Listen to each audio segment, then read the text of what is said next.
Hello foodies, welcome back to my channel. आणि आज तुम्हाला कळालंच असेल, आज आपण बनवतो आहे मेथीचे पराठे. तर याच्यासाठी मी एक जुडी मेथी होती ती चिरून घेतलेली आहे, थोडीशी कोथिंबीर, मिरची आणि लसूण ठेचून घेतलेलं आहे. तिखट तुमच्या आवडीनुसार घ्या. थोडेसे तीळ आहेत, ओवा आहे, हळद आणि 2.5 कप आपण इथं गव्हाचं पीठ घेतलेलं आहे. 2.5 कप गव्हासाठी इथं मी अगदी 3 ते 4 चमचे डाळीचं पीठ म्हणजेच बेसन घेतलेलं आहे. आणि आता आपण याच्यामध्ये चवीनुसार मीठ घालून घेणार आहोत. मीठ हे तुमच्या चवीनुसार घालून घ्या, कारण नंतर आपण हे सगळं चटणीबरोबर किंवा लोणच्याबरोबर आपण ज्यावेळेला खातो ना, तर ऑलरेडी त्याच्यामध्ये मीठ असतं. त्याच्यामुळे तुमच्या चवीनुसार याच्यामध्ये मीठ घालून घ्या. आणि हे सर्व साहित्य आहे, हे सगळं आपण मिक्स करून घेणार आहोत. पहिल्यांदा पिठामध्ये हे जे आपण जी मेथी किंवा कोथिंबीर किंवा हे जे सगळे मसाले आहेत ना, ते छान असे मिक्स करून घ्यायचे आहे. तर इथं तुम्ही पाहू शकता, हे अशा पद्धतीनं मिक्स करून घेतलेले आहेत. आणि आता आपण ह्याचा घट्टसर असा गोळा मळणार आहोत. गोळा मळत असताना घट्टसरच मळा, म्हणजे मग आपल्याला छान त्याचे पराठे लाटता येतात. घट्टसर गोळा असा मळून तयार झालेला आहे. पाहिजे तर तुम्ही 10 मिनटं याला मुरवून ठेवू शकता, किंवा अगदी लगेचच जरी तुम्ही करायला घेतलं तरीसुद्धा चालू शकतं.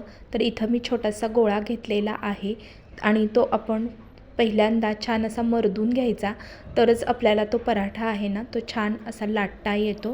तर तुम्ही पाहू शकता, इथं मी जो गोळा आहे तो परत एकदा छान दोन्ही हातांनी मळून घेत आहे आणि त्याचे चपटा असा गोळा तयार करून पिठामध्ये पहिल्यांदा आपण घोळवून घेणार आहोत.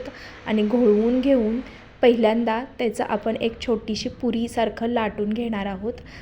म्हणजे आपण जशा घडीच्या पोळ्या करतो ना, त्या पद्धतीनं करू शकता तुम्ही, किंवा मग तुम्हाला जसं हवं तसं सरळ गोल पण तुम्ही लाटू शकता.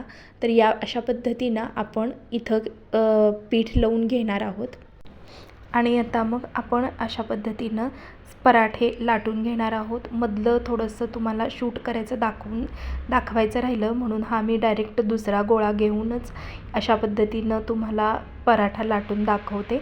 पहिला जो पराठा होता ना, तो लाटतानाचा माझा व्हिडिओ शूट करायचा राहिला, म्हणून मी हा दुसरा गोळा घेऊन ह्या अशा पद्धतीनं मी लाटून घेत आहे. पोळपाट फिरू नये, किंवा आपण ज्यावेळेला लाटत असतो त्यावेळेला घसरू नये याच्यासाठी म्हणून तुम्ही त्याच्याखाली कापड घ्या. आणि हे असं पीठ लागतं ना कधी कधी पोळपाटाला, तर त्याच्यासाठी म्हणून मग जिथं जिथं चिटकतं ना पीठ, तिथं तिथं आपण कोरडं आपली जी कणिक आहे ना, तर ती लावून घेणार आहोत. आणि अशा पद्धतीनं आपण पराठे लाटून घेणार आहोत. मी हा असा पराठा लाटून घेतलेला आहे.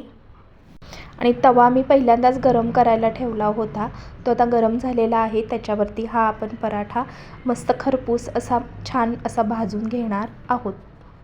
जितका आपण खरपूस आणि मस्त असा हा मिडियम गॅस करून हा पराठा पण भाजून घेऊ ना, तितकंच छान हे पराठे चवीला लागतात. तर अशा पद्धतीनं मी एक 2-3 पराठे मी अजून करून घेणार आहे. तर तुम्हाला जर आपली ही रेसिपी आवडली असेल तर आपल्या चॅनेलला लाईक करा, शेअर करा आणि सबस्क्राईब करायला विसरू नका. पुन्हा भेटूया नवीन एका व्हिडिओमध्ये. तोपर्यंत धन्यवाद सर्वांना.